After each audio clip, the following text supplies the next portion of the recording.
Concerns of the public. Does anyone wish to make a comment on an issue that's not on the agenda? Okay, hearing none, we'll go on to the approval of the minutes of April 16th. Those have been distributed. Do we have comments, additions, corrections? Hearing no objections, those are approved by unanimous consent. We have next two variance requests. 9 North Point Road in Fisher's Landing. If you could just brief us, Richard. I just want to make sure, since we did Fisher's Landing variances a couple of meetings ago, that we're consistent. This variance request is very much like the preceding variance requests that came before the board that were approved. Perhaps the consultant for the property owner would like to speak to the issue first. Thank you. For the record, Paul Santos with Nantucket Surveyors. As the chair had indicated, we spent a lot of time in January and February on the Fisher's Landing subdivision, specifically with respect to local regulation 54, which is the septic wastewater flow limitations within the Nantucket Harbor Watershed Protection District. At that time, the board eventually granted variances for 3 of the 5 vacant lots within the Fisher's Landing subdivision. There are only 5 vacant lots. The prior variance addressed 3 of those lots.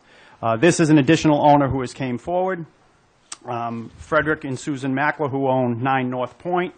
The circumstances for this lot are exactly the same as the prior lots. It is a parcel of land vacant within Fisher's Landing, purchased by the original, by the owners prior to the adoption of local regulation 54.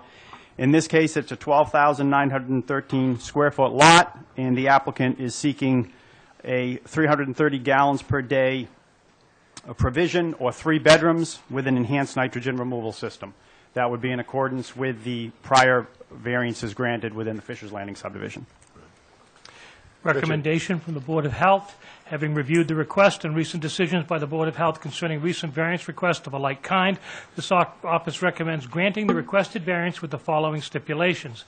An alternative design nutrient-reducing system be installed on the subject property not to exceed 330 gallons of effluent discharge. The property shall have a maintenance agreement signed by the current owner that shall run in perpetuity with the property. The dwelling unit on said property shall comply with all local regulations associated with bedroom capacity. And it's consistent with our past rules. It is. In Fisher's Landing. Comments from the board? Richard, didn't we, the last 3 variances we had, give them 1 more bedroom than the 10th, than what the That's correct. okay, this wants to go from 10,000 to 110 to 330. They want to go from 1 bedroom to 3 bedrooms. No, this is consistent. The interior lots were the 10,000 square foot lots. You granted 3 bedrooms for the 10,000 square foot lots, and you granted a 4-bedroom system for the 20,000 plus square foot lot on Creek Lane. So this is consistent with what we did. There was talk originally, Richard's original recommendation was 2 bedrooms, and the board agreed to go to the 3 on the interior. And I think, Jim, even that was somewhat more restrictive than they wanted in the first place because of all the excess land within the overall. Yeah, we originally came in looking for 5 bedrooms on the interior, 6 bedrooms on the exterior. Okay. And you got, fine. Any other comments from the board? Do I hear a motion? To approve as outlined by Richard. Yep. Second? Second. Any further discussion? All in favor of the motion? Aye. Aye. Chairman votes aye. Thank you. And the variance is approved as stipulated. We have another one, Richard. Yes, 2 Ahab Drive. This is an existing property that wants to, the property currently utilizes an existing on-site well and septic system, which by Title V defines the property as a nitrogen-sensitive area, thereby mandating the use of an alternative design system if the bedroom count exceeds the 1 bedroom for every 10,000 square feet. As noted above, the 25,000 square foot property currently has 3 bedrooms. It is proposed and requesting a 4-bedroom system. The property is also within the Hummock Pond Watershed Protection District. They are proposing not to use an alternative design technology system. The department is aware of the cluster development and the 54 acres of open space. However, until an aggregate determination application and plan is filed with this office denoting specific credit land associated with the dwellings in this subdivision, this office is reluctant to recommend granting the requested variance. Comments from the board? I was one of the developers of that land, and I don't believe we ever did an aggregate thing. No, you're correct. Back when that subdivision was created, there was no requirement for aggregate determination. It is a new term that's been utilized within Title V in the last few years. Unfortunately, because the regulations are there, this subdivision should comply with those regulations. And if this had an alternative design technology system, I don't think I'd have as much problem with it. But what they're saying is they want to increase the bedrooms and still not provide an alternative design technology system, although they are a nitrogen-sensitive lot with a well and a septic system. Other comments? Well, it seems to me of somewhat a similar, sorry, Steve, situation to what we just discussed over in Fisher's Landing. So I would think the approach might be similar. Does that make sense? Or? Maybe see that aggregate plan. Yes. Yeah, I'd like to see an aggregate plan. Because we're going to run into this with other properties. And Just make sure your microphone's on or close to We're you. going to run into this in the near future with other properties in there that are on Ahab Drive with systems that aren't going to pass, that line cuts through half that subdivision. Excuse me, and the systems for Fisher's Landing are alternative, right? Correct. Yes. And they're asking not for alternative, but we don't have aggregate plans. He wishes specifically not to utilize, I believe the proponent for the property owner is here. Hi, Teddy King, surveyor. The situation for this lot was a existing three-bedroom house, and there's a studio on the lot. So there's 4 current bedrooms there now, and so the system was going to replace it in kind, not get any additional flow. So it's not going for extra, it's trying to fix what's already there. And that's why we're going for just a regular system rather than an alternative system. That's still not going to modify my recommendation, because they do exceed the 1 bedroom for every 10,000 square feet. They truly need to be utilizing a nutrient-sensitive, an alternative design system. So I can see it as an alternative design system or an aggregate survey, Yes. the option. Because there were 36 houses in that development. What's that? There's 36 houses in that development, all Right. on basically the same size lots. Right? If they can show me an aggregate determination plan Right. that carves out property for this particular house as aggregate determination land, extra land to qualify it theoretically over the 1 bedroom, over the 23,000 square feet. Is there anyone on the board objects to holding this until we have such a determination? No, I don't. I think Steve's point is good. We've got a lot of houses in this development, and we ought to consciously think through how Right. we're going to treat them all, because this may not be the first such request. Right, because it will, we need to do it all the same way in that particular division. So hearing no objections, we'll postpone this discussion until such time as we have an alternative plan. Yes. Could you come up? Okay. Well, we will make sure we lean forward. Are they working now? Thank you for your comment. Okay, we have a series of 4 public hearings. And just remind you all to address your comments to the chair. And as we go through these 4, if there are a lot of people speaking, I will have no objection if you stand up and say, I agree with the previous speaker, without adding a lot of information.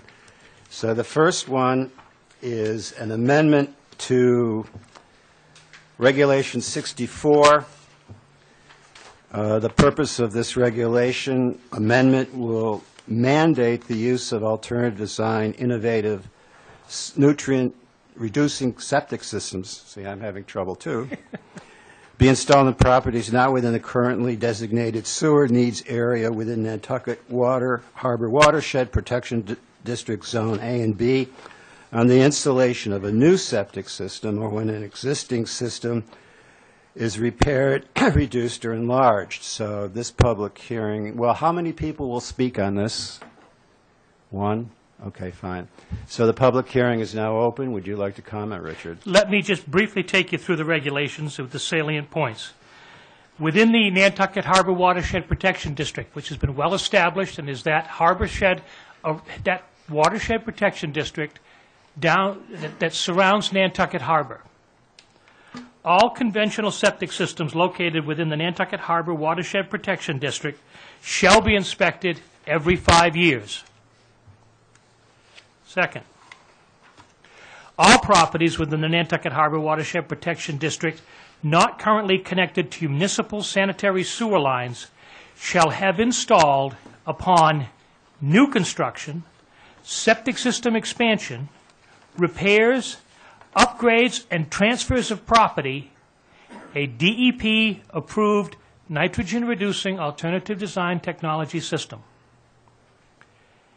Properties with septic systems exhibiting hydraulic failure, ponding, backing up into the house, shall have their systems repaired with Department of Environmental Protection approved nutrient-reducing IA systems within 6 months of the date of inspection. Properties within the protection district with systems exhibiting groundwater separation less than 6 feet shall have their system repaired with DEP-approved nutrient-reducing technology within 12 months of the date of these amendments. All properties located within this harbor watershed protection district not currently connected to municipal sewer, yet are within the sewer district, sewer needs area, as defined by the town of Nantucket, shall be exempt from immediate repair and shall enter into an administrative consent agreement with the town of Nantucket. This simply is a guarantee to us that you will provide funding over a 20-year period, it will be much shorter than that, into a separate bank account when it is determined that sewer is going to go to your area. Rather than having repaired your system, you will be provided all of those funds back, and you will either connect to sewer or you will put an alternative design septic system in. These regulations are placed in effect, or will be placed in effect, to mitigate nutrient loading of Nantucket's harbor. As we all know, by and large, fertilizer and septic systems are the issue for Nantucket Harbor. These alternative design septic systems reduce nutrient loading by as much as 50%, which is certainly one of the numbers we're looking for, and is our best approach to this situation at this point.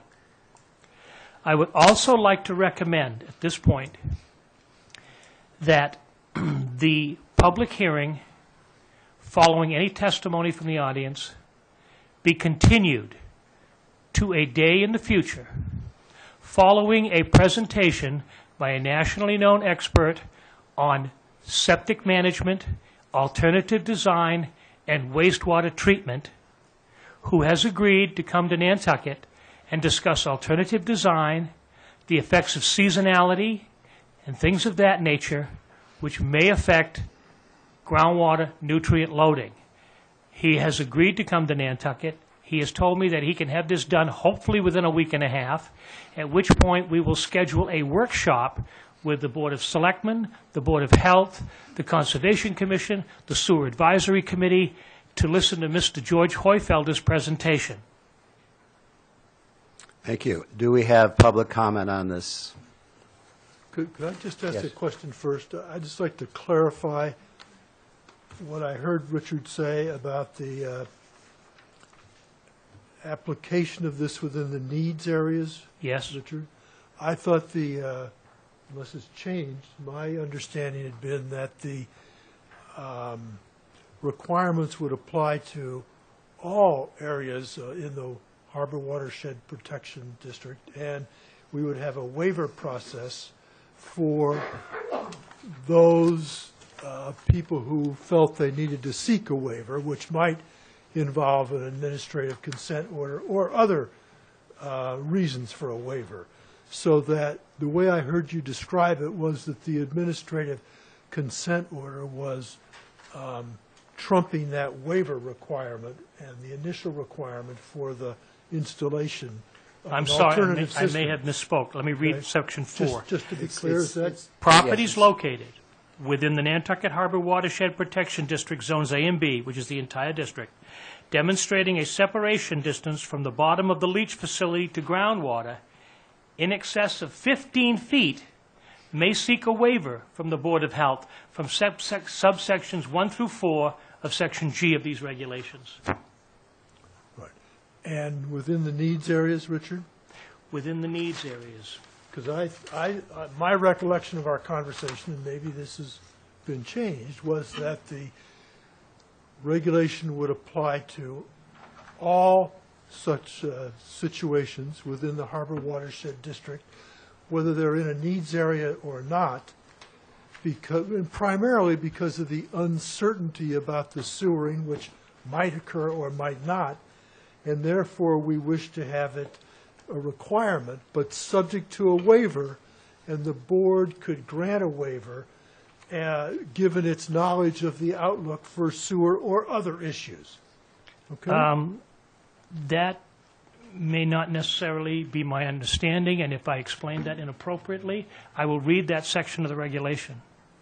All properties located within the Nantucket Harbor Watershed Protection District Zones A and B, not currently connected to municipal sewer lines, and exhibiting technical failure criteria as defined by the Board of Health Local Regulations 50.00, and located within documented sewer needs areas as described within the Town of Nantucket Community Wastewater Management Plan, may apply for an existing administrative consent order as documented within Local Regulations 59.00 Administrative Consent Order through the Nantucket Board of Health until final wastewater determinations are documented. That's great.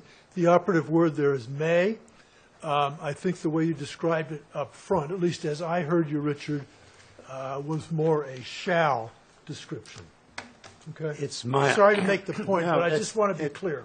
We will, whatever we do, we'll make sure that's clear. If Yes. we may amend it to make that clear. That's fine. Yeah. Okay? I think that was clear the way It was, but- read, but not described. Well, we will read it again at some point. Yeah, okay. The All right. concept there being that if we're going to run sewer into an area, Yes.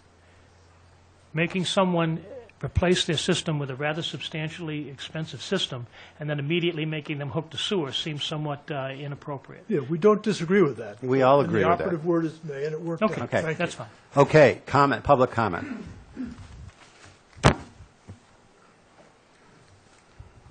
Thank you, Mr. Chairman. Cormac Collier, Nantucket Land Council. Thank you very much for bringing these forward. You're all to be commended for considering these regulations. This is a giant leap in terms of the protection of our harbor. I did have just a comment and then a question. First comment was, I do see that there was no sunset date in here in terms of a requirement for turning over to a IA system, and I somewhat understand the need for compromise, but I guess in our heads we all have a number that we're shooting for in terms of the amount of septics that would turn over to IA systems by such and such date. Take from Gardner Road all the way to Wauwinet.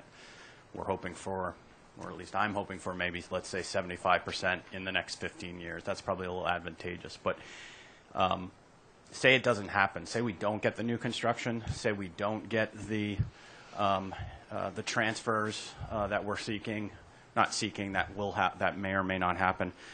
I guess maybe let's just all keep it on our radar screen that in 5-10 years' time, if we're not getting the amount of IA transfers in that zone that we were hoping for, perhaps the board would consider by such and such date, 2022 or 2025, that these people have to transfer over. As it is right now, if we do get that development, that new construction, those transfers will get those systems turning over, but I'm just weary that maybe we won't. Great step, though. Great first step. And then secondly, I don't necessarily understand the need for number 4 on page 8 and page 9 in relation to certain portions of the harbor watershed, whether it's 7 feet below or 15 feet below or 16 feet below. If it's all sandy soil, there really is not that much attenuation of any of these nutrients, and that they're going right into the groundwater and or into the harbor watershed, harbor water, if they're right next to the harbor line. If I I have a may, comment on that, Richard. if I may, we understand that that is a number that may indeed either be omitted or changed, but I think it's imperative that we listen to the experts prior That's to exact- making that decision. All right. Thank you, Richard. Thank you, Mr. Chairman. That's exactly what I was going to say, that let's maybe see what the experts say in terms of the need for that. I'm just thinking in terms of Pulpus Harbor watershed, and if there's areas that are in that watershed, and it's probably not many, but that are exhibiting groundwater below 15 feet, even if it's below 15 feet, still those systems should get on IA. So I'll reserve those comments for when George comes over and talks, and go from there. Okay. Thank you. Any other comments? One more, thank you. Just identify yourself. Yes, Maureen Phillips. I live in Nantucket. I'm not speaking for anybody except for myself. I just really had a couple of questions. The sunset provision that Cormac referred to, we have an issue, which I know is going to be on the agenda later on, Millie's Restaurant in Nantucket, and which had a failure of its system a couple of years ago, but and if it had a failure this year, I'm assuming this regulation would then come into play for it, or and also, is there any thought about looking at commercial establishments different from residential because of the the amount of effluent that can be produced from, say, a restaurant with hundreds of people in it, as opposed to a single-family dwelling? Well, the effluent is the effluent, whether it's commercial or private, and the issue with Nantucket, it's actually a different watershed, if I'm not correct. Yeah, it is a different watershed. These So regulations it doesn't would apply. not apply. This doesn't apply specifically. There would not be a sunset date at this point. I would point out that Millie's does have a one-year-old septic system that has been functioning extremely well, very appropriately. I'm glad That to has hear never that. been, that has never been the question. Okay. But we did give them a grace period of 5 years, if everybody remembers right, whether sewer was going to come out there or not. They have to switch that system to IA after a 5-year period, which would cut the nutrients in half. That's Yeah. correct. When that system was installed, applications to that system were added at that time so that alternative technology would simply be a drop-in arrangement. Oh, great. Good. I'm apologize that I didn't know that. We're ahead of you. And I'm very glad to hear that. We Thank you. try to pay attention. But thank you. I guess my only comment is, I like your idea of, I always like more data, and I want to do things right, but we've talked about this for 3 or 4 months now. I'm just a little concerned that we're now talking about this expert at this late date. I understand your concerns. However, because it is such a monumental decision and such has a far-reaching effect, and indeed may become a somewhat costly issue for some individuals, I would rather spend the time and get it done once correctly rather than do it this now and then have to go back and change the regs. And I think waiting a week and a half or something for Mr. Hoyfelder is probably an agreeable situation. Well, I'll see what the board says. My comment is, we've talked about this for 3 or 4 months, and I would like to have seen him earlier, and not at this point. Richard, I have Board, what do you, I have questions? one question. If there's new construction in that area tomorrow morning, what kind of system are they? It depends on how big the lot is. If they want to do more than one bedroom for every 10,000 square feet, alternative technology. If they don't, a conventional system. If all parameters can be met, groundwater separation and everything that meets Title V in the local code, they can certainly do that. And that's because these aren't effective yet. That's right. These are not in effect They're not yet. in effect, you're right. Well, if these go into effect, Just whether you have, lean into the microphone. if these go into effect, whether you have 10,000 square feet or not, Right. you're still going to have to put an alternative in. Right. And that's the 10,000 square foot rule is a pretty strict rule in itself, which came in the year 2000. So there's a lot of lots past Gardner Road and Pulpus with the zoning changes to 3 acres. Across the street, North Pasture, these houses are, a mile and a half away from the harbor. So you're going to affect everybody in A and B. Yeah, these regulations would apply to every single dwelling within the Harbor Watershed Protection District. Exactly. That's why I want to get it right. Let's wait just a little bit longer and get some expert opinion. The big question is alternative design technology appropriate for seasonal dwellings? Because many of those dwellings out there are seasonal. We may do better, as my assistant health officer has pointed out, we may do better with a pressure dosing system and get better nutrient removal as opposed to an alternative technology. But I'm not the expert, and I don't have that answer, and Mr. Hoyfelder will. Any other comments from the board? I'd like to. You'd like to hear them? A couple of weeks. All right, fine.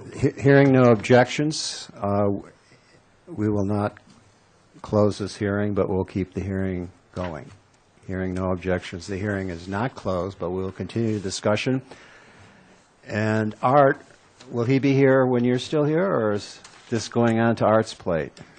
This will go on technically to Art's plate, but I shall be here. Okay, thank you very much. Start writing your list.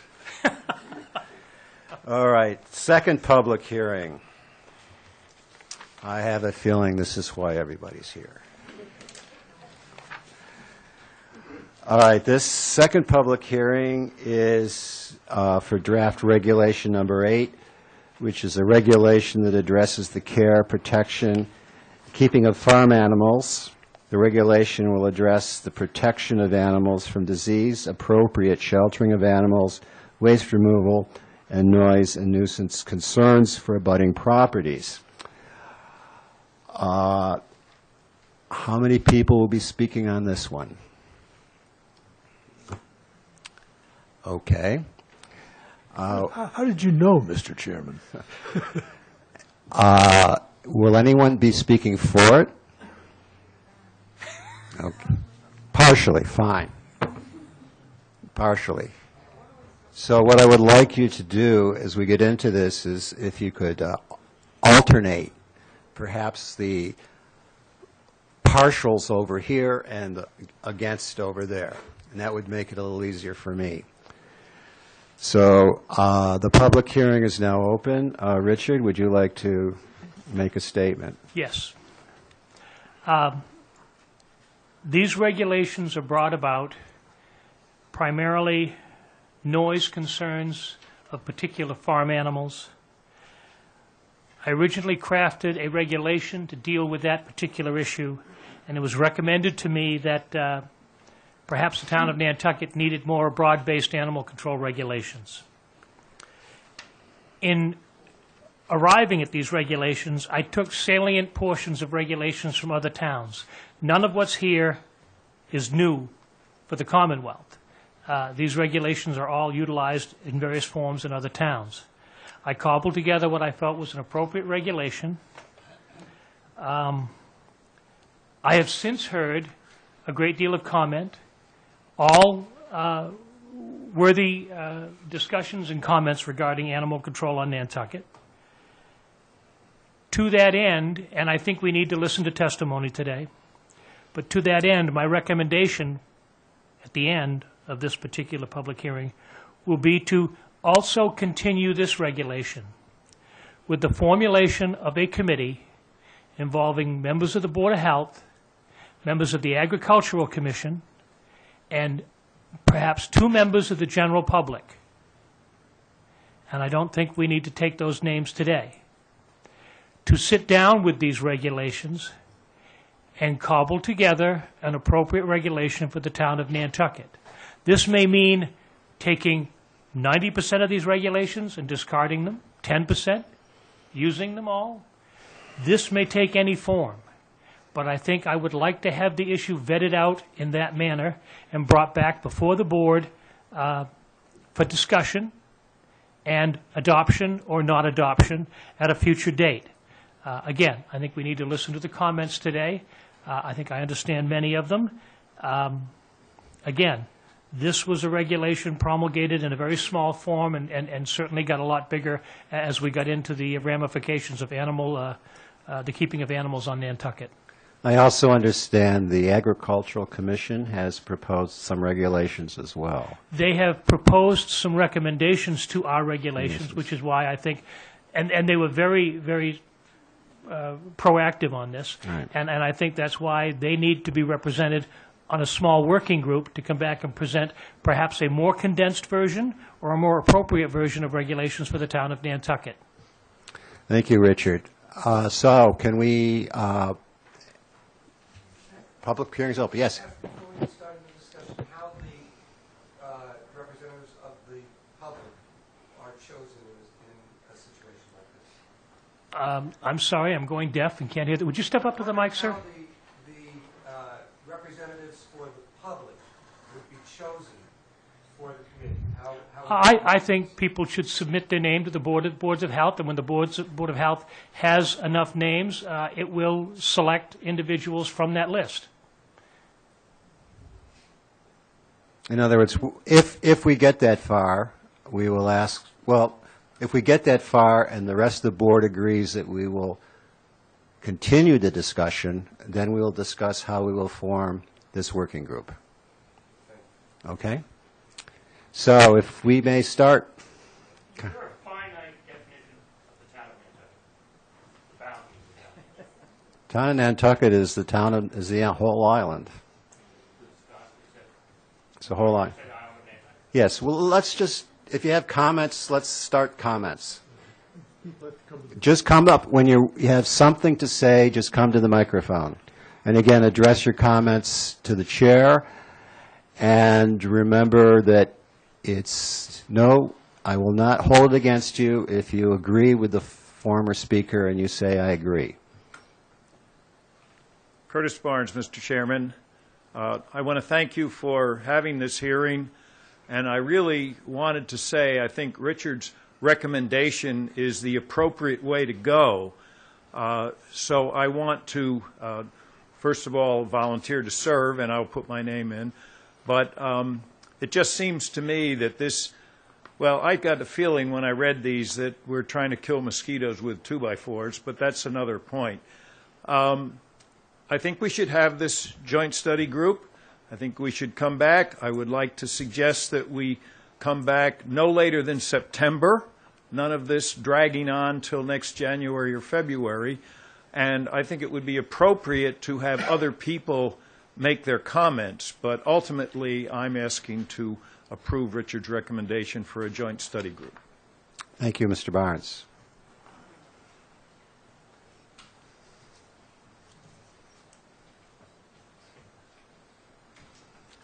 Gentlemen, good afternoon. Barry Rector from 14 Somerset Lane. So thank you for inviting the public to this. I think you see in the audience a number of my colleagues and neighbors who have some serious concerns about where this is all tracking to. Could you do me a favor? Just raise your hands for a minute. Stand up. That's a little bit more. Just stand up for a second if you're here for it. You're just going to stand up just so they can get a sense of who you are. That's all it is. Thank you, ladies and gentlemen. Your hunch was correct. Well, usually we have one or two people here, so. Yeah, trust me. It's very nice to have so many people today. Having conducted public hearings, I hear you at this point. So when a lot of the neighbors started to read about this, there were a lot of concerns that were generated. I think we're glad to see this is truly a preliminary discussion. We're pleased to see that the Agricultural Commission is going to be involved in the process. There's a number of questions that started to surface up and a number of concerns, and I'm going to try to be as brief as possible, but let me try to articulate a little bit about what some of those things were. We had a question of this, whether this is an expansion of Article 5, which is currently in the Code of Nantucket, or does this become its own separate entity, which seeks to create a new chapter in that. There were some things that we thought were kind of egregious in the process, and we wanted to kind of map those out real quickly. As we read through, and starting with the beginning of your document and working through, things such as having public hearings with plot plans, having to notify abutters for the simple keeping of animals at times, we thought was rather a large process and a very expensive one at that as well, too. We'd probably urge you at this point that as we go through the work group, that really needs to be readdressed in a very different way. There were things such as having the Board of Selectmen be the authorizing authority for this, and I think the first question that came up with everyone there is, we're not sure what experience they have in animal husbandry, because that is what a lot of this will begin to center on. Article 8, or I should say local proposal number 8 at this point, seeks to really cross a variety of various disciplines out there. We hope as you go through the process, those commissions or those people who are experts in the field may be brought forward, because it does cross things such as veterinary science, animal husbandry, certainly a lot of things that have to do with the Agricultural Commission, and we even found things that spanned across into the Conservation Commission as well, too.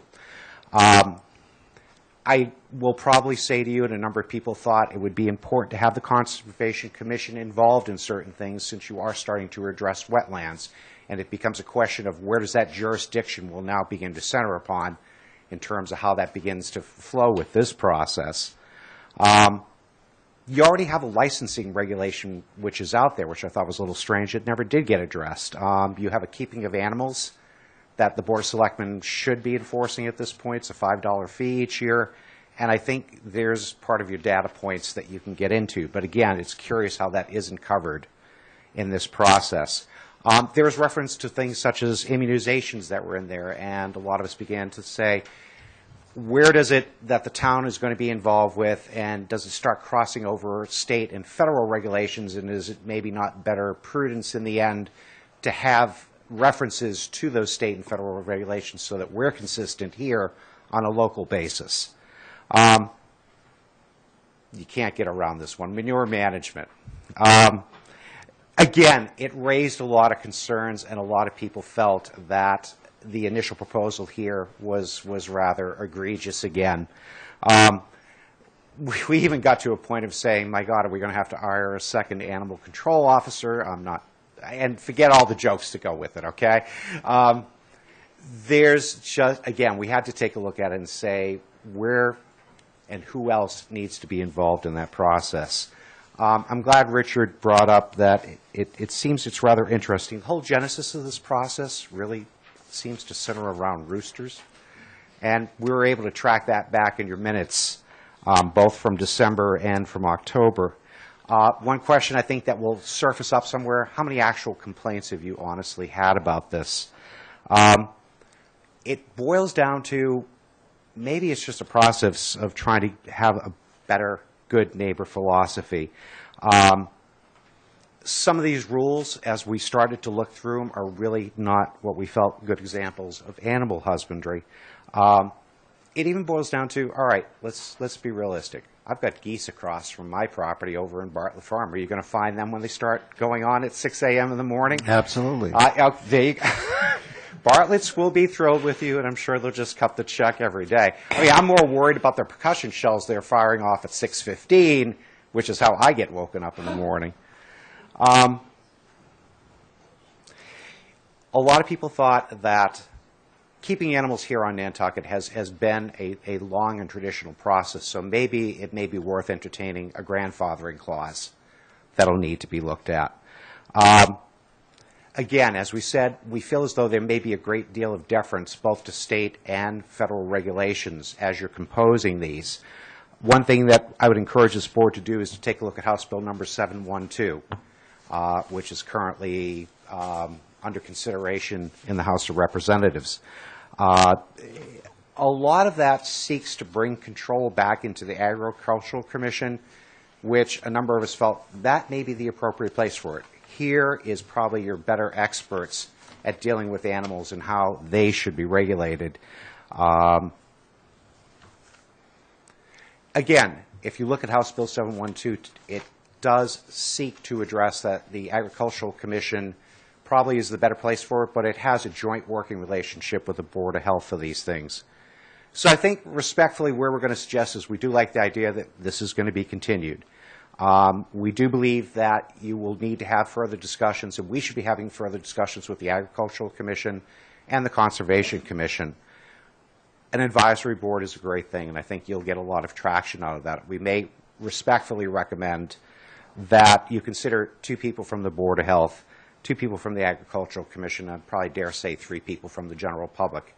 Keep your numbers odd because it makes it so much easier to break deadlock votes. So I don't know if you gentlemen have questions. I'm sure a number of people in the audience would like to have a little bit of time for testimony as well, too. But I thank you for listening to me. And thank you for your excellent comments.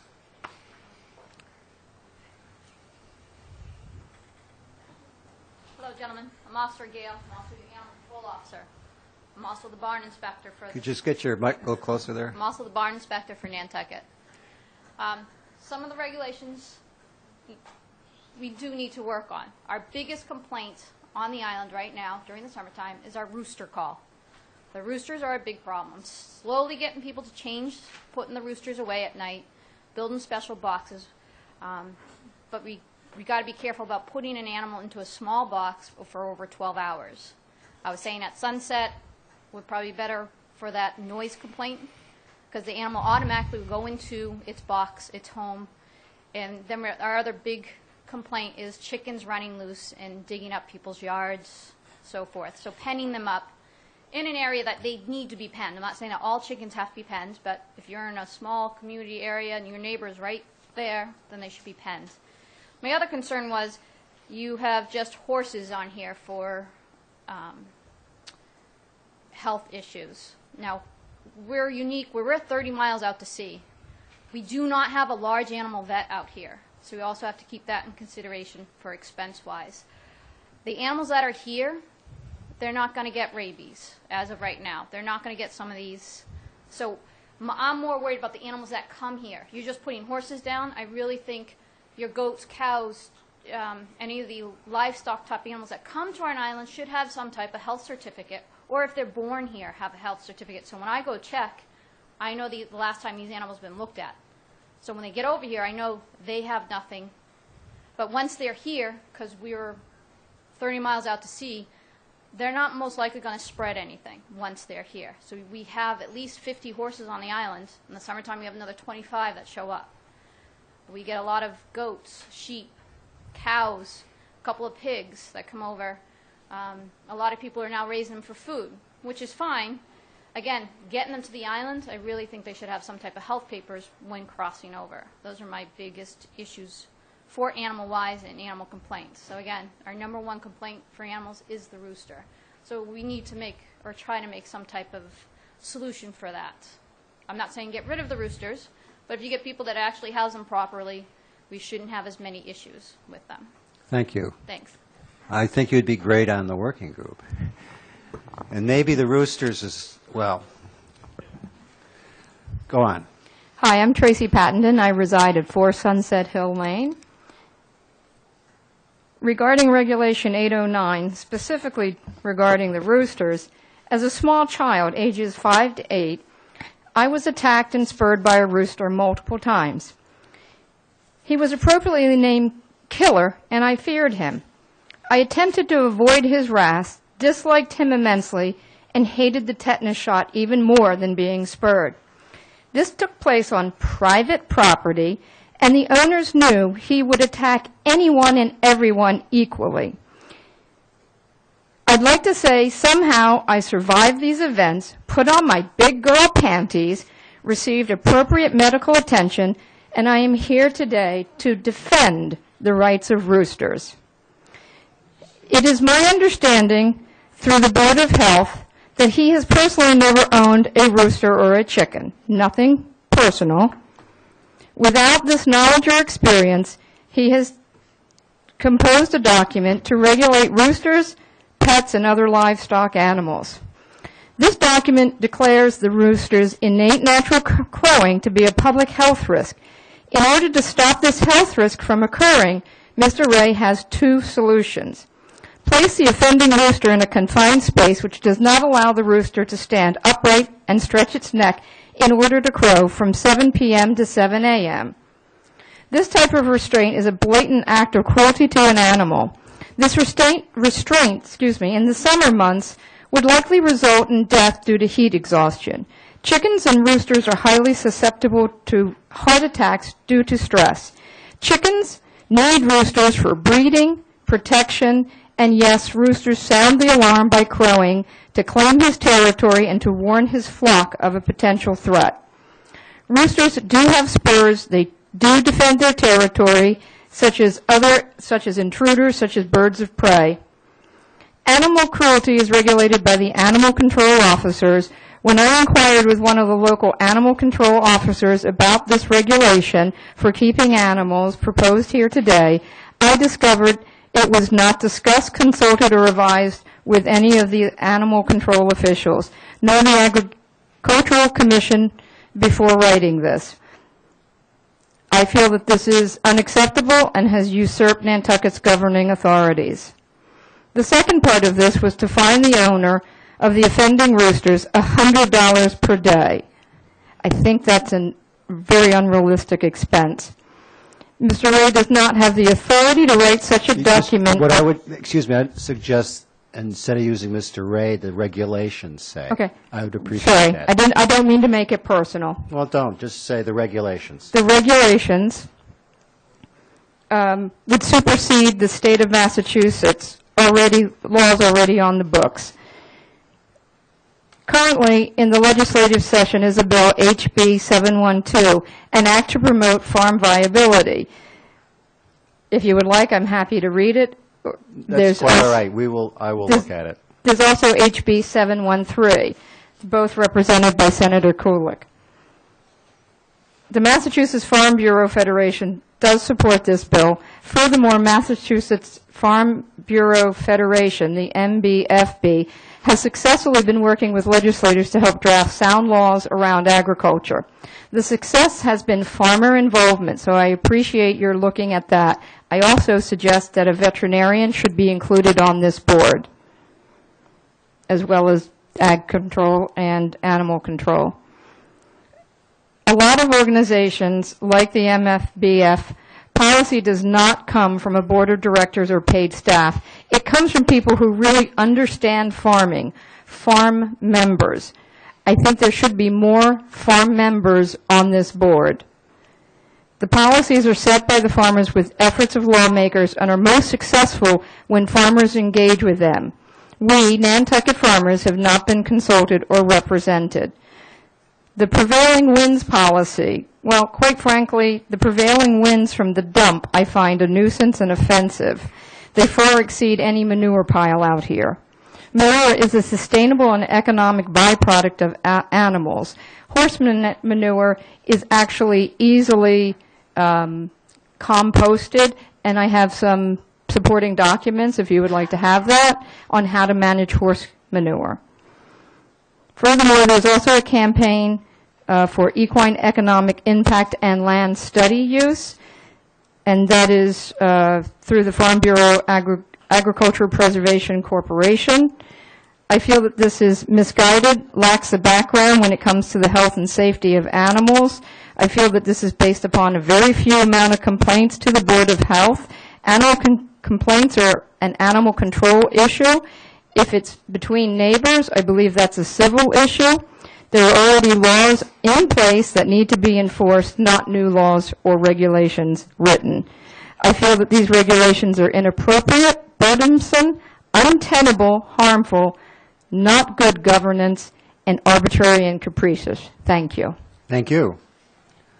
Other comments that are different from what we've heard before?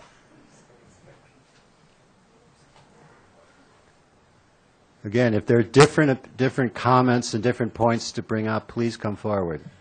Are we allowed to speak against? You can speak. Just go up to the microphone and Okay. I just don't want you to repeat a lot of the things we've heard because I think they were very well stated. They were. Yes. All right, Susan Hayford. I've had a barn on the island since 1978, the first 10 years of which I ran it as actually as a boarding stable. Some of the issues have been actually addressed, such as the grandfathering, but I do not think it as yet that the lack of transferability has been brought up as an issue, and I have a concern with that since I plan to stay where I am till the end of my days and have actually gone to legal ends to have everything flow through to my children. I wish to be able to have them have the options of what they would like to do, nor would I like to restrict in any fashion somebody who already owns a barn and wishes to sell it as a barn. On a practical matter with a certified plot plan, having been through all of this, having gone beyond in some sense and less than what you have written, 8 years ago, I had to get documentation done so I could move a building that was for human habitation onto my property. I will tell you that 8 years ago, it cost me $10,000. So practically speaking, that's a huge expense and an enormous burden to put on people. I know the manure issue has been spoken about before, but again, having had a barn for 10 years and having composted, quite frankly, the higher the better, and if you're looking for composting and you mix in grass clippings, you raise the heat level, and you end up with something that we used for our vegetable garden for years so that we could grow organic back before people were actually promoting organic to the extent that they are at this point. So again, the 24 inches and the 2-inch spread depth. And I also have a concern with the 200 feet of abutting dwellings. I'm unfamiliar what a public water well is. I do know what a private water well is.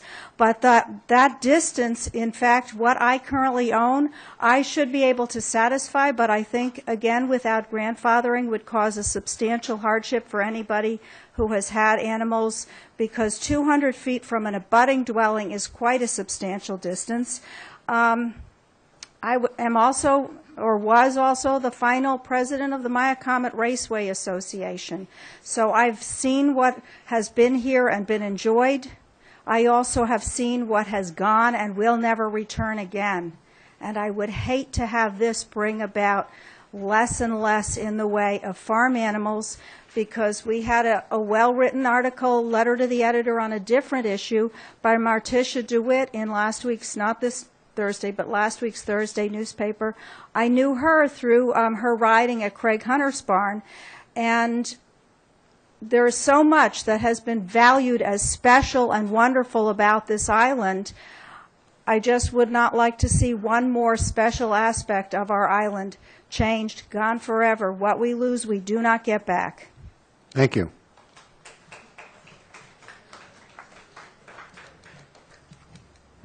Hi, my name is Peter Bayard, and I live on 8 Wood Hollow Road. And I would like to share a little story with you, which kept our health officials and the animal officers quite busy. About 3 years ago, a new people showed up and bought the property next door. I can't say neighbors because neighbors don't behave that way. We kept animals for over 20 years. The first thing these people did is send us the animal officer. The geese are too loud, they have to go. Being good neighbors, we did that. But it doesn't end here. The geese were gone. The next thing was, the animal officer was there again. The roosters are too loud. Request was made to put the roosters in a confinement area, not to allow them to crow early in the morning. So I made a special trapdoor that can be accessed and made sure the animals are locked in. First thing we hear in the morning, shut the F up at 8 o'clock when the animals were out. Since then, we had numerous visits from Richard, I'm sorry to say his name, but the animal officer, and all of them couldn't find anything wrong.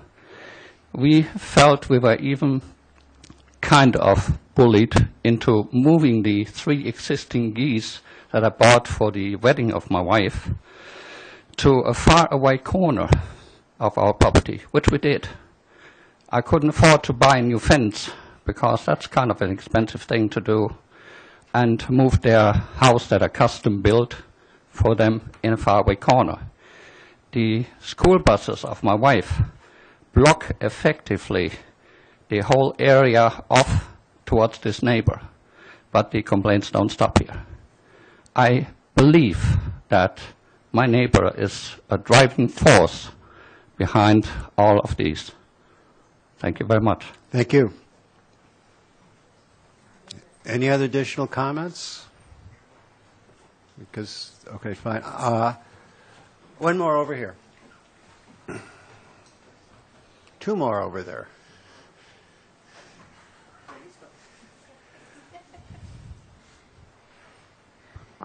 Hello, Marianne Worth, 14 Somerset Lane. I also have animals. I just have a question for Richard or someone. How many complaints have you gotten about the roosters within the past year? 4. 4. So is this by the same individual or 4 different complaints? 4 different situations. So not the same? 4 different locations. 4 different locations. Okay. That's all. Thank you. I just wanted to know what you were basing this whole recommendation on. So 4 complaints within a year. Thank you.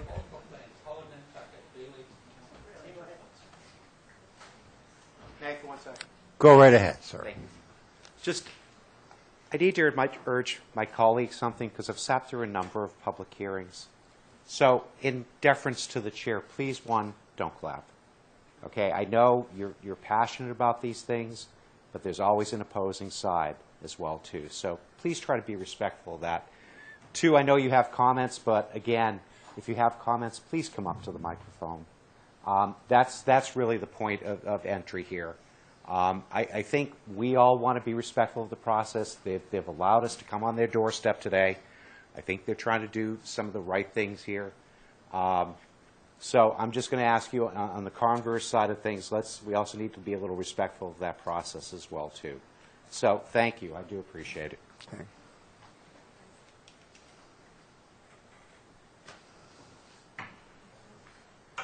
Jeff Ross, I'm a horse owner.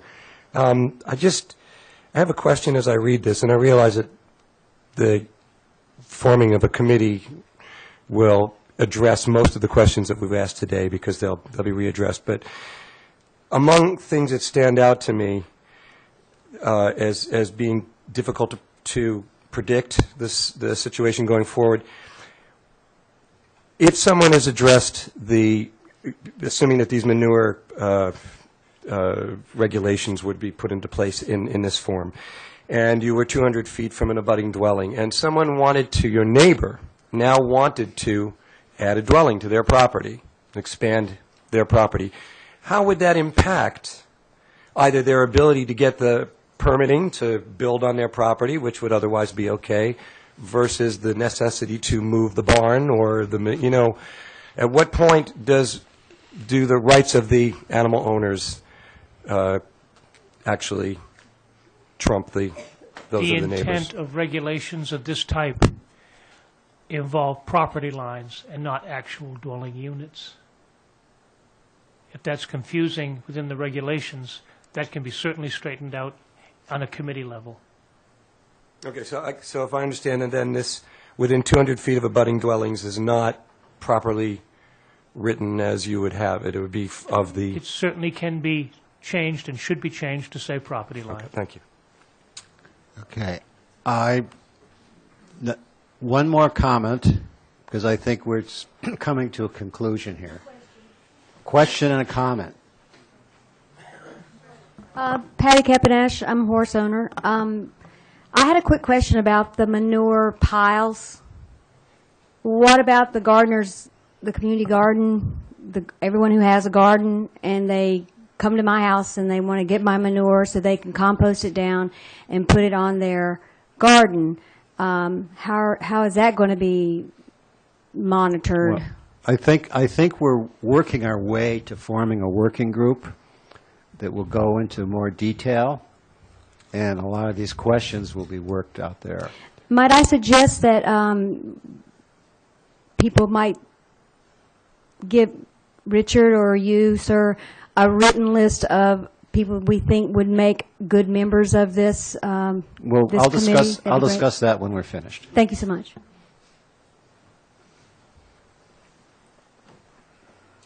Yes, hello, Charles Fisher. First of all, I'd just like to say that Could you over pull the last- mic up? Yes. First of all, I'd like to say that I've kept roosters consecutively for over 17 years. I've never had a complaint, but I have had a lot of people thank me. A lot of people enjoy roosters. A lot of people say it brings a whole different atmosphere. It's, I happen to be in my Comet, which is a section of the island that's known for its farms.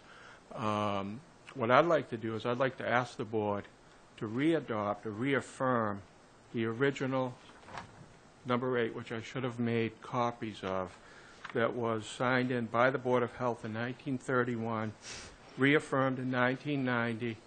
I think that you all have better things to do.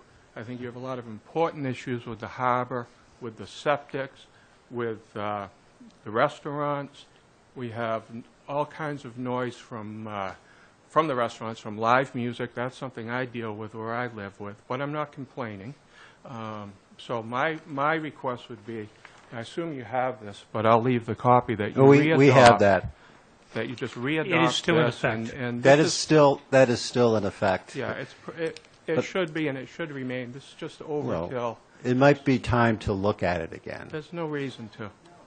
There's really no reason to. Well, thank you very maybe the much. working group would come back and say, we don't need to change anything. Great. All right. Thank We you will very see what much. they say. Thank All right, what I'm hearing is, okay.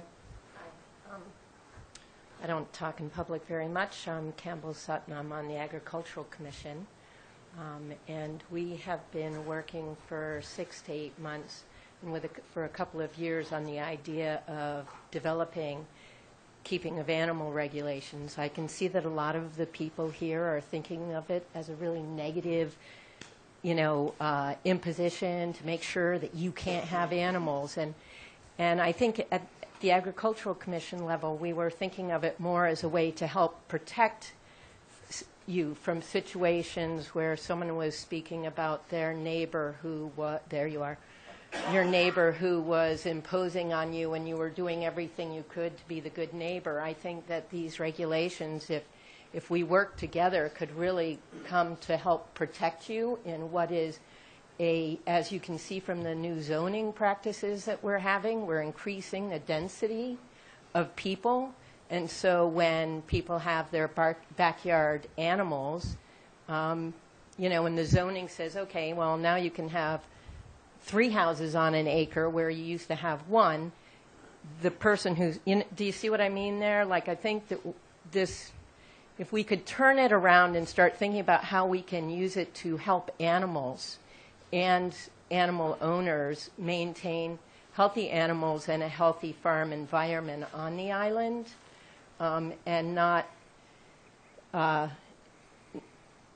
look at it just as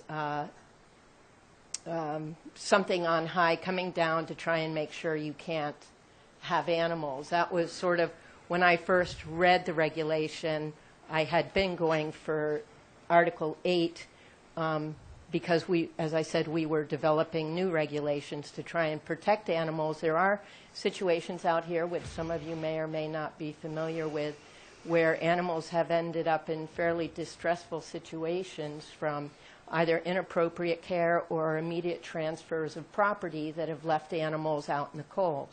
So I think these are some things that I'd also like everyone to think about. And we're looking for 3 members on the Agricultural Commission, if anybody's interested. You can just apply in town, and it covers anything agricultural. So it can be landscaping, plants, animals. We'd love to have more animal participation. So How many? also, Yeah. for the rooster complaints, it's very difficult to tell, other than from what Mr. Ray said. we've been trying to track nuisance complaints from people. We know that turkeys get out, chickens get out. I know for a fact the animal control officers can spend hours trying to find the home of a chicken or a turkey because they don't know where it came from, and there it is.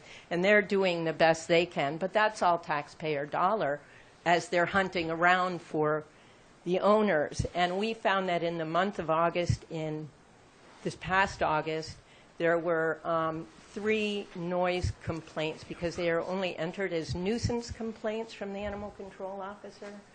So we're trying to get those shifted out. But that was just in 1 month. There were 3 complaints about roosters. And that's all I'm going to say. Quick question. How many people are on the Ag Commission? There are currently 4, and there's room for 7.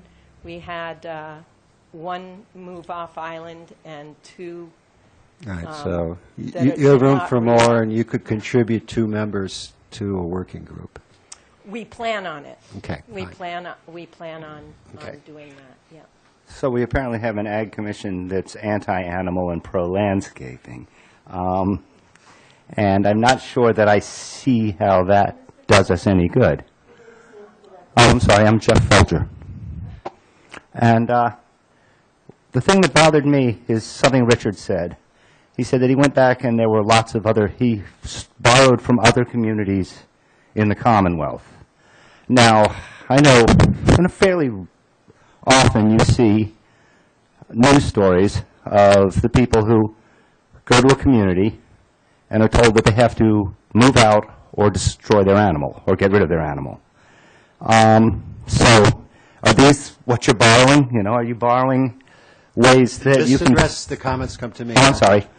I didn't mean... Is this article that wrote itself without any help from anybody? Well, we're having this public hearing to get your input. Yes, I know. Okay. It's just this is what worries me. What worries me is that, you know, I'm going to have one day to tell my 8-year-old that we have to kill Fluffy because a hedge fund guy bought the house next door and his wife's allergies are kicking up, you know, and suddenly this is, the rules have been put in place that say I'm no longer allowed to keep mine because of a noise complaint from a rooster has suddenly become a health code issue. And I'm not quite sure how a noise complaint becomes a health code issue.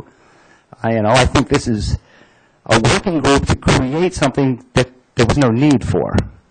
And so I guess that's what I'm really worried about. I'm worried that somewhere along the line, my right to keep my animals is going to be taken away because somebody who bought the house next door to me, knowing I had animals there, now decides that they don't want my animals there.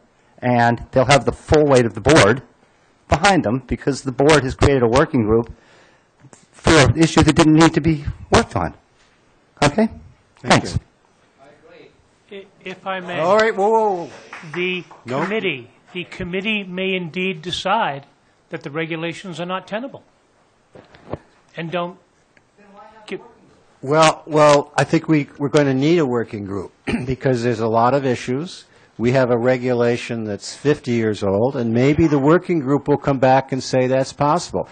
What I've learned, excuse me, my sense is from listening to people is we need a working group for a couple of reasons. One, we have to sort out what are health issues, what are animal care issues, what are ag issues, and decide the best way that they need to be regulated, while at the same time maintaining what we have on the island. Excuse me, Jeff Folger again. As far as I can tell, at the moment, we have no health issues. There have been no health complaints. There have been no disease. There's been no water contamination. So the health issue is a bugaboo. It doesn't exist. It was added on to flesh out a piece of legislation that is actually a noise complaint legislation. Honestly, this is what we've heard. I don't think anybody in this room's heard differently. You may want to spin it differently. Excuse me, if you're going to speak, come down and address yourself. No, he can go ahead. I don't care. Sorry. Hi. Hi. I'm Carl Odison, 170 Orange. Yeah, I know you. And I Remember excuse me, sir, you talk to me. His consideration about health issues, I would say, is far from needless. I think noise complaints about roosters bear considerable consideration and weight. I thank Mr. Ray for what he, well, I don't know exactly what he did, but what I read in the newspaper today, I think is very poignant. It seems to go a long ways in describing the situation that my wife and I endure. The neighbor's rooster is very much a health issue to us. When it comes to sleep deprivation because of someone else's animals and the way, you know, the thing is left to crow at 4 o'clock in the morning sometimes, that's not right. You know, we live there too. Okay, thank you. So I guess you know who I mean. However, there are other issues. I mean, I go to bed at 8 o'clock at night. In the summertime, there are still people weed whacking and running lawnmowers. Yet I don't start a crusade saying that nobody's allowed to do their lawn anymore during daylight hours just because I choose to go to bed at 8 o'clock because I get up at 4 in the morning. So I'm not sure that you can say that a crowing rooster is a health concern. I really don't. I see no way that you can make that claim. I think it is a nuisance, perhaps, but not a health issue. I don't think you could find it in any of the statutes as a health issue. I think if, you know, I mean, if you can, then it becomes a health issue. But I don't think it exists in the statutes as a health issue. Okay, thank you. Sorry. All I'm saying is it's an issue, and I think those involved, we should be considered as Right. Well, that's people too. that's why we're having this forum today, so we can hear different opinions. You know, I got nothing against animals in general, and I love chickens, but when something gets noisy enough to become a problem, it needs to be addressed. And if that sort of regulation is the way that, you know, that's the way to get there, then I'm all for it. Thank you. Hi, sorry, Jeff Ross again. There are two things that jump out at me from subsequent comments that were made. First is that the item in here where it would require for any new permit that there be a public hearing seems to indicate that the select board, the Board of Health, or some aggregation of those members, since they're both here, Board of Selectmen, ? Does indeed want to be in a position of giving permission specifically to each individual who wants to have livestock. I think the biggest problem, or the reason that we're seeing such a large group of people here today is also because we've conflated pleasure horses with livestock because technically they're farm animals. But that's something that, you know, can be sorted out, I guess, by this committee. The thing that jumps out at me that is glaring here when we discuss sleep deprivation as a health issue, and, you know, sleep deprivation is something that comes just with advancing age. I can attest to that. Plus, I work nights and don't get to sleep days because there's construction going on during the days. I will say this, that when I hear the neighbors next door who are not residents, but they are renters, and they're here for the week, or maybe they're here for a month, and they just don't respect the idea that they have neighbors because they paid a great deal of money to come to Nantucket to party in whatever form or vacation, whatever form they do, because that's our industry here. We're effectively supplying services to people who want to come out here and have a good time in the summer when they've got that time. Those voices, party revelers, keep us up. I come home from working playing music, which I've heard vast numbers of complaints about over the last few years, no matter what level we're doing it at, because it bothers somebody. And I come home at 2 o'clock in the morning and the neighbors are still partying. And they don't care because they're here to party. And I got to get up and go to work the next day. Even in the evening, my wife gets up and goes to work in the morning, so we are all here working in service. If we call sleep deprivation because a rooster makes noise, and believe me, I spend plenty of time in places where there are roosters 15 in a yard down in the islands, and there's no sleeping. But the bottom line is, if a noise complaint is a health issue, and that's why we're conflating these things and saying we have health issues, and we all spend incredible amounts of money to take very good care of our animals. I mean, I mean, really, on a percentage basis, I can't even imagine. I don't spend that much money on anything else in my personal life. And remember, I do play guitar for a living. We all know what that earns. So the bottom line is, this is going to open up the floodgates for complaints, and believe me, the police do not have time to serve noise complaints, multiple noise complaints, because the neighbors are partying all around us at 3 in the morning. If we conflate these issues, we're going to move on to having people not be able to rent their properties out because they abut someone who's a permanent resident and needs to get up in the morning. Okay. And we're going to have major, major issues that, by the way, are going to have to be addressed with decibel meters, which we already know Nantucket Police does not want to have anything to do with. Thank you. You're welcome. One more comment, and then we'll talk about what we're going to do next. I'd just like to say the order of magnitude of 4 roosters. Oh, I'm sorry, Tracy Pattenden? The order of magnitude for over 4 roosters to have such a burdensome regulation proposed or written, it is insulting. It is offensive. As the previous gentleman just stated, there are so many other things. I get hot flashes. They wake me up at 2 o'clock in the morning and I can't get back to sleep. They really are a nuisance. However, it's my responsibility to take care of that nuisance. And I have choices. All right, I do get hot flashes, excuse me. You know, I pulled some statistics. This is National Dog Bite Prevention Week. The 70 million dogs living in U.S. households currently today. Dog bites were the 11th leading cause of non-fatal injuries to children ages 1 through 4. They're the 9th for ages 5 through 9. And they're the 10th for ages 10 to 14 from 2003 to 2012. In estimates from insurance institutes in 2013 paid over $483 million in dog bite claims. Reconstructive surgery surgeons did 26,935 reconstructive procedures. U.S. Postal Service reports that 5,581 postal employees were attacked by dogs.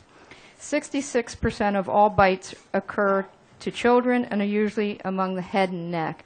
This is because children tend to want to play with the dog, they lean down, and the dog is not interested. Right. Most of these things can be prevented. The same thing with a lot of what we're talking about here today. There is manure management. That can be set up. There's easy ways to take care of it. University of Massachusetts has many different ways. They're looking into, there's more science out there than needs to be. The state spends $11 million on mosquito control, but zero on tick control. I think that is a bigger hazard and public health issue here in the state and this island especially. Only 13 states really report, or 96% of all tick bites that lead to reporting to the CDC. So when we hear a regulation that's so heavy-handed against us, and we have all these other issues of noise from people, dog bites, and you're telling us that we're supposed to do certain vaccinations of our animals that are not federally mandated. They're good guidance. Okay. But I speak with my veterinarian personally. I appreciate your comments, but we're starting to repeat ourselves now. Not the veterinarian issue.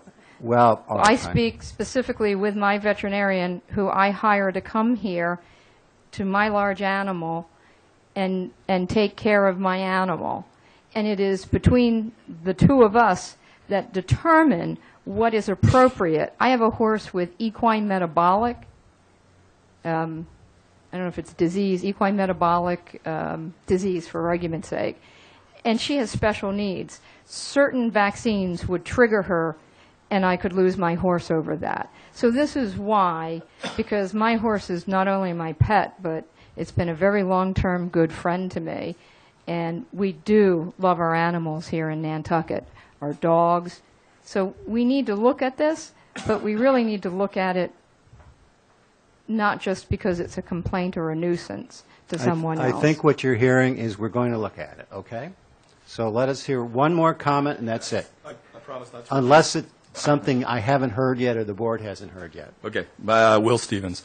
My question was actually going to be, what is the formal process from here? A lot of people are going to want to be involved as you guys move forward. So what is the process? If we put together a committee, what happens after that? Is this, it's a town question too, I guess. Like, does this go to town for vote at town meeting, or is this something that the Board of Selectmen can, if you guys agree and pass? The Board of the Board of Health, unless my fellow board members object for some reason, are going to form a working group, and we will nominate appropriate people of that working group. If you're interested in participating, I would contact Mr. Crowley at the Health Department and let him know you're interested. Okay, but when the Health Department gets to a bylaw, like, I'm asking just what the legal mechanism Well, is. first of all, I will sit and talk with Art about exactly what we want to do. I will get some input from the board, from the health board, because there's a lot of issues that raised. What of these issues are health issues? What of these issues are animal control issues? What of these issues are animal care issues? And do they all have to fall within, should some of them just be taken with the Ag Commission? Should some of them just be with the Board of Health? Does this regulation too broad? Is it too narrow? I mean, those are the things, there's a lot of work that I think has to be done before we go ahead with this regulation. I guess maybe I'm not being specific of my question, though. If the Board of Health decides to put it, say, let's just pick one for argument's sake, of a regulation on manure piles, whatever it is, I'm not just picking that. Yeah. Okay. Does the board make a regulation that then is enforceable by the town, or does it have to become, is there? No, the Board of Health actually has regulatory and legislative power within the law of the state. Okay? Any comments from the board? Thank you. Right on. We'll do the set up a process. I think the application process, the application process, we could pick up the same kind of form we use at the board. That's what I was think thinking. people do need to fill out a piece of paper. Sorry to do that, but you can't just whisper in Art's ear and he's going to remember them all. So there's got to be a little formality to how we go about this. The way we'll do it, I envision now, may change tomorrow. At least we will have, obviously, the animal control officer, Agricultural Commission representatives, the Board of Health Commission representatives, and non-board members or interested citizens, and we will go through a formal process and a public process of deciding who will be on this working group. It'll have to be a public process. How do we find an application? Well, Mr. Crowley will tell you how to do it. Now, let me tell you, there's probably going to be 20 of you that are going to want to be involved, but we will probably have 2 or 3 that are non-board members. Hi, Art Crowley, Assistant Health Director. I will drop a form, and you can stop by our offices and pick that up, or fill it out there, submit it, and we will bring it to the next Board of Health meeting, and they will review and then make their. What you should do is, however Art does this form, there should be a short description of your background and why you would be good on this working group. Yeah, I think we ought to talk, Art, about whether or not you can use the same. We could do it. I could email it. On the website already. There is a form that already exists for town boards and so forth. So you just use that one. Yep, absolutely. So we're not going to reinvent anything. No. Contact us. We can email it to you. All right. Easy enough. So My email's hearing, on the website. hearing no objections, what I'm going to do now is we're going to continue this hearing, if there's no objection on the board, and we will very briefly let Art answer your questions, but the questions deal with applying for the working group position, nothing else. May I ask a quick question? Would there be likely to be another public hearing after such a group is formed and a recommendation comes forward? After a recommendation comes forward, we cannot implement any regulations without a public hearing. We may open the public hearing and say, we're not going to do this, we're going to do something different. We will see. Malcolm, just a thought on that. And Richard, I don't know what your experience is, but when there's the potentially 3 or 4 months between this public hearing and whatever happens next, we might want to consider closing this one, wait for the new proposal Actually, I and agree. reopen it, you know what I mean? Actually, we can close it because whatever comes out of this, I mean, we're not approving these regulations. We're probably essentially starting all over again. So, I mean, I think, I don't feel that the board is ready to approve the regulations as they presently stand.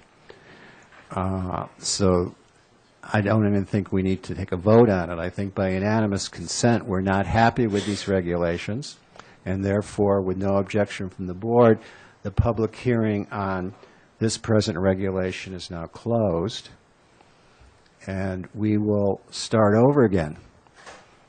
And maybe we'll just throw it all to the Ag Commission, and I won't have to deal with this. Real brief now. We have 2 more hearings to go. No, I just want to ask about a timeline. Someone mentioned earlier that this shouldn't get postponed too long, and my question is it necessary in July and August when we're all insane? Is it possible to move this till September so we can... What I envision happening is that we will have a meeting of this working group as soon as possible, and the working group themselves might decide we're not going to do anything until September. When would you want to form that group? By what point would you want us to submit applications? You should submit the applications now, and we would do it. Our next scheduled board meeting is the 3rd Thursday of every month. So Try for the next meeting to have some semblance of the committees, at least. well, I would think at the next meeting what the board would do would make nominations for the committee, and then the committee would go off and choose a chairman, and then the chairman would decide on, and the committee would decide. For example, there was a lot of suggestions of various people that should be on this. Those individuals, those experts, don't necessarily have to be on the working group. They can come and speak to the working group. I envision the working group 7 people, tops. And you'd like to see that formed by the following meeting from the next one. The next one would be where the... I think our next board meeting, we would establish the working group. And then we're going to throw the working group off into the woods, maybe on your farm, and they will work, all right? Now, I know Curtis would like to see this by September. No, I didn't want to delay it too long. September is what everyone's saying. By then we can... Yeah, but I would like the working group to have their meeting soon, at least to establish their own working principles and timeline. And the most important thing is that group is going to have to define exactly what they're doing, okay? And we will go from there. Okay? Malcolm, may I make one other sort of question or comment? Often these committees are, have to go through a process, whether this is a formal committee and has to post meetings, but I'm really not in, that's an issue. But more importantly is whether or not they're going to be open to the public. And we ought to think about that right now, because that's often, it doesn't mean people have a right to talk all the time. No. Open so people can come and observe, or how are you going to handle that? I think we should do this as open. We will choose the committee openly. We will have a formal working group, which means by regulation they will have to post their meetings 48 hours in advance. It doesn't have to be, 48 hours is the rule. And that whoever is chairman of that group working group will work the working group as they want to, by inviting outside speakers, by inviting public comment, and this is, we'll see. And Malcolm, the reason I ask that is that those who are not selected can attend the meeting. Yes. So it's all there for you to participate in any way the chair and the committee agrees to let you do so. Right. It will be an open, this will be an open process. Just one more request, with all due respect.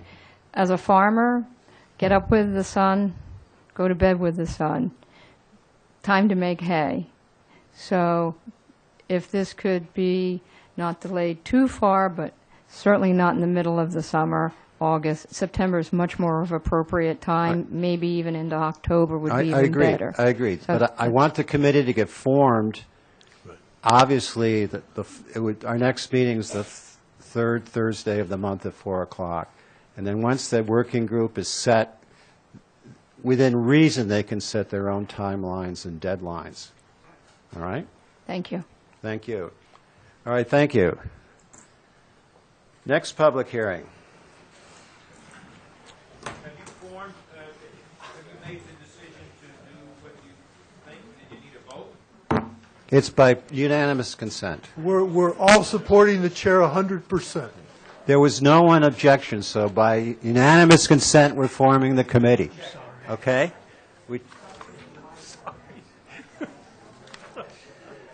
All right. Did you use the word chicken? Could I just ask one question?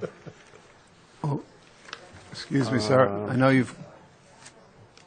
Okay. Mr. McNabb, I just have one question about what we were just on. My name's Rich Harrington. It's a little bit different from what the people are asking. We talked about water and septic and the issues, things like that, and I briefly read one of the pamphlets about 200 feet away from wells, et cetera, like that. I don't own any animals, but my neighbor wants to get some, and I'm not against it. I'm fine with it. But he has, his chicken coop will be about 25 feet from my well. Should I be concerned? Mr. Ray, should you be concerned? If the chicken coop is 25 feet from the well, you may indeed have some concerns. Okay. I would suggest if you have a health issue or concern is to call the health department, and they will advise you. Well, I heard Mr. Ray talking about all these experts coming in for different things, and I didn't know if we needed to go that route. My recommendation is to have your well tested yearly. Okay. Okay. All right, thank you. Thank you. All right, next public hearing is local regulation 49. And this regulation is part of the town of Nantucket septic management plan. This regulation shall create a limited defined septic management zone north of Millie's Bridge in Nantucket. Whereas conventional and alternative design in ground septic systems continue to contribute nutrient loading within its defined area of both Nantucket Harbor and Hither Creek, and whereas this area is not proposed, this is the key point, not proposed for sewer installation. Most of our issues deal with, we're never quite sure when the sewer is going to show up, but this is one case where we actually know the sewer will not show up. The local Board of Health shall have the authority to mandate the installation of tight tanks as a replacement for a ground septic system within this limited defined area. This public hearing is open. Richard. I believe you've summed that up very nicely. The Board of Health reserves the right to require any property owner with a failed septic system in the identified area where no future municipal sewer is being considered or where connection to municipal sewer is not technically feasible to apply to the Board of Health for a tight tank in lieu of a conventional or innovative alternative on-site system. DEP and the local Board of Health, the local health department, have discussed this and are both mutually agreeable that that area over Millie's Bridge, and only the area over Millie's Bridge, shall be considered a tight tank area. The Board of Health reserves the right to mandate tight tank installation on properties that they feel may add excessive nutrient loading to either Hither Creek and or Nantucket Harbor.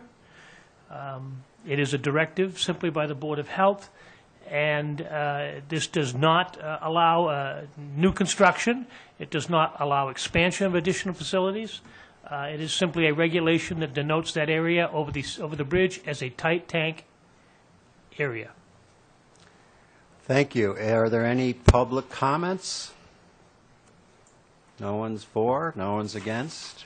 Comments from the board? Richard, does that mean that the tight tank has the owners sign a thing with the town? The property owner will have a maintenance agreement that goes with this process. They will also be charged the routine sewer fees that we charge individuals with tight tanks, as all the effluent will be going out to the wastewater treatment facility. And that goes with the sale of the property? That's correct. Richard. Just, Richard, kind of a question. As I heard the description, it was an option to the property owner to apply to use a tight tank.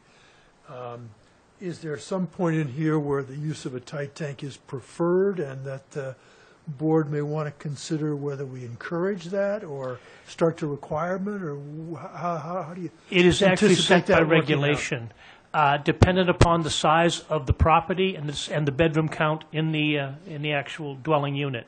By and large, 90% of the properties over there are extremely small, 10,000 to 12 to 15,000 square feet. Many of them have 3 to 4 bedrooms. This will be an automatic tight tank installation. So they make a request, but our recommendation or approval will end up going the tight tank route? That's correct. Okay, thank you. Any other comments from the board? The public hearing is closed by unanimous consent again. Do I hear a motion to approve draft or regulation 49? A motion to adopt the regulation and it becomes effective then? Could I Yes. just ask one more Go question? right ahead. Richard, in case of a failure, that automatically puts them in the tight tank situation? That will trigger that, yes. Okay, thank you. Do I hear a motion for approval of this regulation? Yeah, well, I'd be happy to make that motion that the Board of Health moves to adopt the regulation. Is there an effective date in it now, Richard? There is no effective date at this point. Shall we So make we an need- effective date like, what, 30 days, 60 days from now? What would be the recommendation? Can make it, what is this, July 1st? We need a date, we need a cutoff. You could certainly make it June 30th, July 1st? July 1st. July 1st. Okay. And that the regulation will become effective July 1st. The regulation will be, that's the motion. Make a second.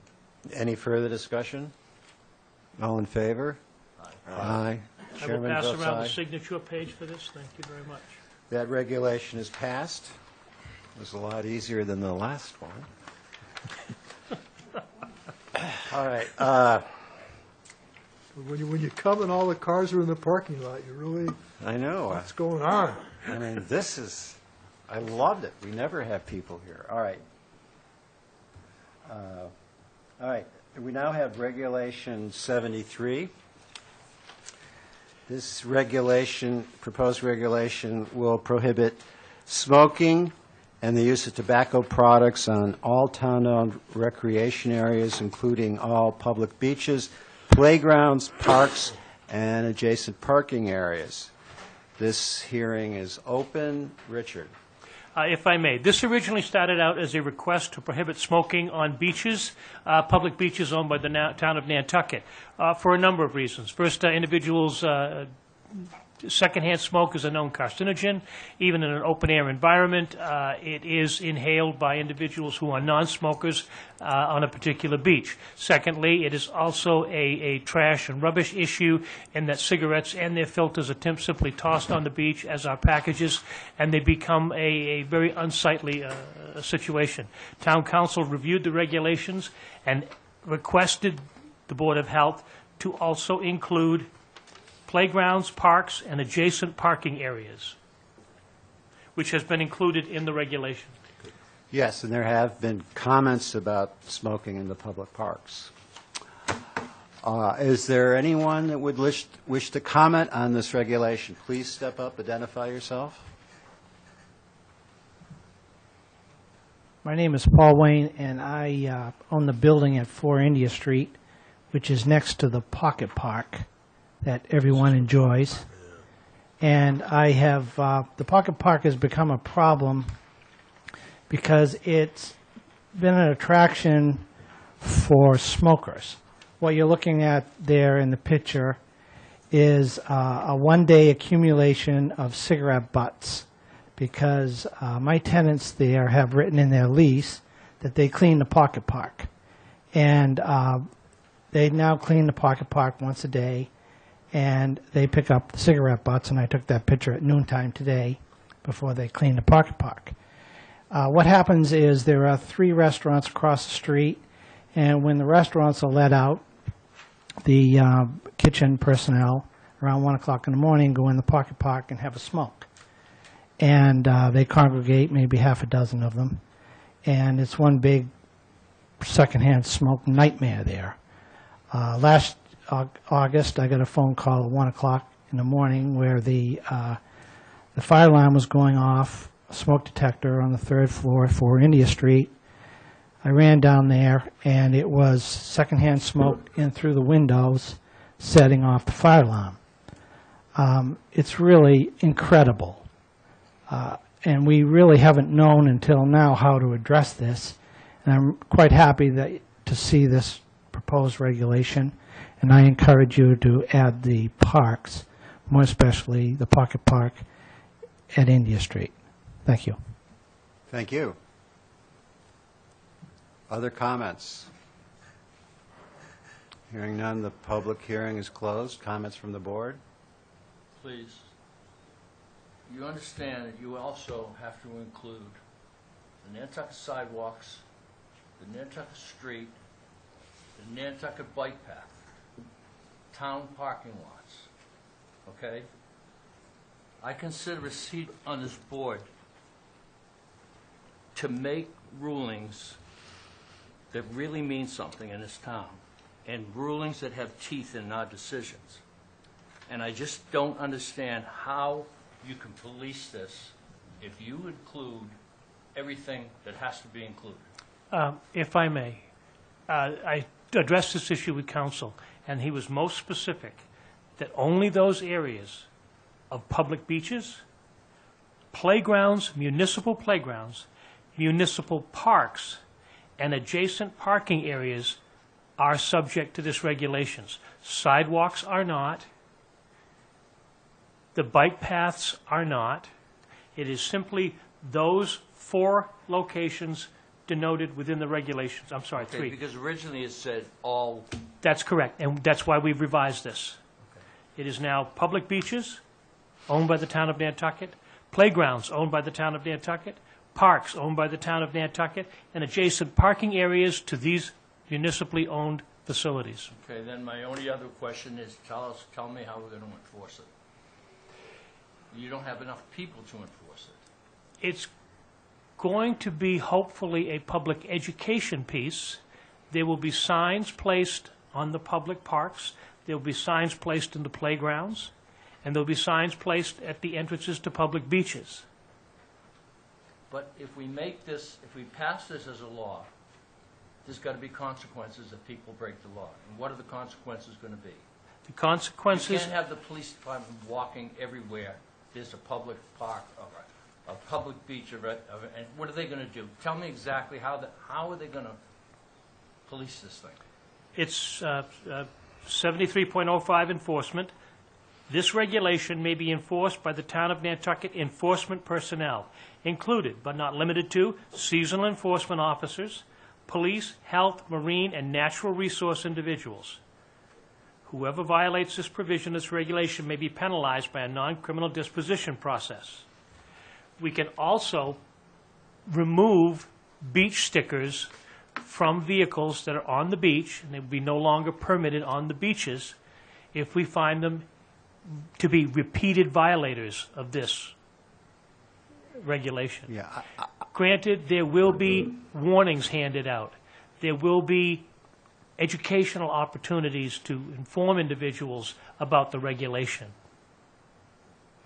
I think this is the kind of regulation that will not be enforced the day after it's implemented, but it gives an opportunity for enforcement officers to tell people you are not supposed to be smoking in this park. Exactly. I mean, I enforce the bicycles on the sidewalk in the wrong direction on my street every day. And I occasionally see someone that I've talked to walking their bike on the sidewalk instead of riding it. So it's a slow process. So and you all know I was a little slow in accepting this, but now I'm all for this from an environmental and a health perspective. Well, I agree. I am too, but I want to see if this board makes a decision. Our decisions have to have teeth in the way we make our decisions. And if it's just something that, no one is going to actually enforce, then I don't see how I can vote for it. I really don't. Just another comment on that. I think there are any number of rules, regulations, laws on the books that the police and others already, I don't want to say don't enforce, but I like to think of it as sort of there's a discretion. And, it's like parking tickets. They don't give or speeding tickets, Jim, they don't pull everybody over that's 1 mile over the speed limit. So we have all kinds of things where good judgment is the real driver here. And I think, as the chairman says, it's education. It's going to be a long process before people really get the message that we're serious. And at times, I'm sure we'll make some examples. So I just don't want to feel that we don't vote for it just because we don't have police officers out there enforcing it tomorrow in the pocket park. I mean, I'm not sure people are going to be very happy in the pocket park until they learn about this. It's going to take some time. It'll take some time to learn. And I don't think as a board we cannot vote for something that is in the good of the public health and the environment of the island. Okay, well, let me ask you another question then. Take, for instance, the pocket park. Will there be a sign in there Yes. from the town that says No smoking. Yes. You can make, yes, quick one. Thank you. If we take this reservoir for the cigarette butts away and we put a small sign that says no smoking, I can tell you that within a very short period of time, there won't be anybody smoke there. Because when you're walking by the pocket park and you look over and you see this big thing of cigarette butts and you want to have a smoke, you pull in and you have a smoke because it seems to be a smoking area. Now, I'm sure that the policemen are not going to go and arrest people for smoking. It's a public awareness thing. I mean, it just makes sense. Most of us don't smoke anymore. And we don't want to die from secondhand smoke either. So just to be reasonable, I know that you can't arrest somebody and charge them $250 fine or whatever, but you can point your finger at a guy who has lit up a cigarette next to the sign and say, hey, we all have rights too. Thank you. Okay, thank you. So any further discussion on the board? Would anyone like to propose the acceptance of Regulation 73? So moved. Wait a second. Second with an effective date again. This has one, I believe. Does this have one in here? I think it's May 31st. Okay, great. Just want to be sure. Thank you. Check me. I'm pretty sure it always written in there. It does, yes. Okay, excellent. Further discussion? All in favor of Regulation 73, say aye. Aye. Chairman says aye. I'll say aye. It's unanimous. Thank you all very Thank you. much. I think it's a good thing. I agree. There's going to be issues with it, but it's a good thing. It's a good message from this board to tell the public. Nothing else. It'll take a while to get ingrained. Yep. Okay, we have a staff update. Oh, my favorite subject. Very quickly, we have a tentative agreement to meet with the proprietors of Millie's next Thursday in our office to outline what we feel will be the appropriate seating arrangement for Millie's, why it's such, and what enforcement practices will be upheld. Let me know if there are any issues after that meeting. I'm sure the new health director will be the first to let you know. Okay, just briefly, Ms. Wells is not here, unfortunately. We did have our opium symposium And it was very well attended, actually. And it was a little shocking to me. In some ways, the actual prevalence of the problem on this island. Of course, it's not tracked, but just listening to the speakers, one person told me, said it was about 300, another said it was about 1,000. It's a lot. And one of the feedback I got afterwards is there were some family members involved of people with this addiction, and were a little upset that the questioning didn't go longer and wanted to ask some specific questions. So I talked to Cheryl Bartlett, and we may, in September or October, do a smaller version, but just aimed particularly at people involved personally. Maybe, maybe not. That may be too personal to do public. It was the kind of thing we thought the idea was a great idea, but in retrospect, I'm not so sure. So we'll discuss that. But I want to just thank Colleen for organizing it. It was very educational for me, I must say that. And it's something that we have to do more about somehow. It's a real problem here. Any other concerns of the board? Sir. With respect to what you were just saying, I'm Phil Gallagher. One of the most enlightening experiences of my life was in the mid-'80s at Carolina. And we had a course that was open for people to take for 3 credits, 2 credits, 1 credit, 0 credit, with the medical faculty, dean of the School of Nursing, pharmacy, public health, et cetera, et cetera. But we had a number, we met once a week, every week. I'm not suggesting that for us. But we had people with AIDS. There were 3 or 4 people would be selected to come up each week and tell their stories. They were willing, obviously, they were willing volunteers. I learned more from listening to those people who actually had the disease, who had to live with the problems of what they were living with. You might try your own version of the same thing. I'd like to call them victims. Yeah. Drug victims in this case, perhaps. But listening to what they have to say and their experiences and how they can or cannot deal with medical people, how they can or cannot deal with public people, et cetera, et cetera. Wonderful to listen to the people who have it rather than the highfalutin professionals who think they know everything but have never tried this stuff. Thank you, Phil. Well, we'll discuss it. I'm not sure where we'll go. Any other concerns of the board? Do you have a report? Oh, or are you leaving us? I might have just left. To be honest with you, there is nothing really official in front of any of us at this point. I would like to thank this organization, this Board of Health that's been functioning for 2 years. I think we've made some wonderful inroads and probably more progress with a full-time functioning Board of Health than has been gleaned out of many years functioning with a board that was a Board of Selectmen, a Board of Health. Not that there was any issues with that, but I find that more time is being spent on more appropriate public and environmental health issues with this board. I want to thank you for my years of work here, and thank you very much for your participation in this process. Thank you. Well, Richard, before we adjourn, we'd like to thank you. Yep. So this is from the board, and go ahead, open it.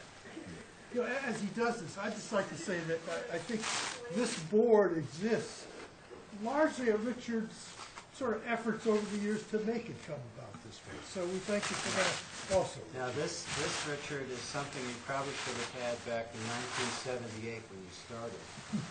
Because this is the key to Nantucket. And it would have made your inspections a lot easier. I can't thank you enough for this. Hold it up. Picture. Hold it up. Hold it up. That is wonderful. Thank you so very much. This will go on an honored place in my home. Thank you. Well, thank you. Thank you. All right, any new business, old business, additional issues? Nothing. Hearing none, we are adjourned. Thank you very much. Where does this go? That goes back to Richard.